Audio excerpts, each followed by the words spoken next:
Sebuah tonggak penting dalam industri karet nasional tercapai dengan beroperasinya pabrik pengolahan karet remah pertama dan satu-satunya di Provinsi Aceh. Kehadiran pabrik karet remah dari PT Potensi Bumi Sakti ini membawa angin segar bagi ribuan petani karet di seluruh Aceh yang selama ini harus menjual hasil panen mereka ke luar daerah, terutama ke Medan.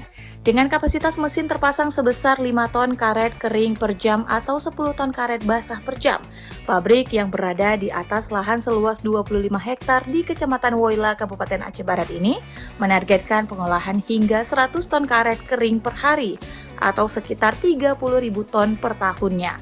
Hal ini menjadikan pabrik karet remah PT Potensi Bumi Sakti, perusahaan di bawah Arsari Group, sebagai pusat pengolahan strategis yang mampu menyerap produksi petani karet dari berbagai wilayah di Aceh. Dengan beroperasinya pabrik remah karet dari PT Potensi Bumi Sakti ini, Aceh tidak hanya menegaskan perannya sebagai salah satu sentra karet nasional, tetapi juga menunjukkan komitmen untuk membangun ekonomi daerah berbasis potensi lokal yang berkelanjutan.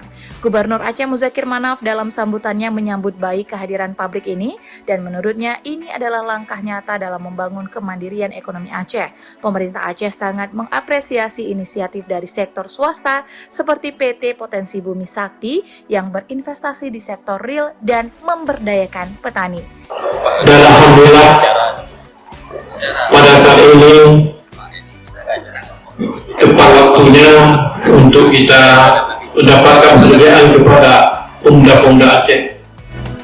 Ia berharap kehadiran pabrik ini menjadi pemicu tumbuhnya industri hilir karet yang juga akan mempercepat pembangunan ekonomi berbasis potensi lokal, katanya.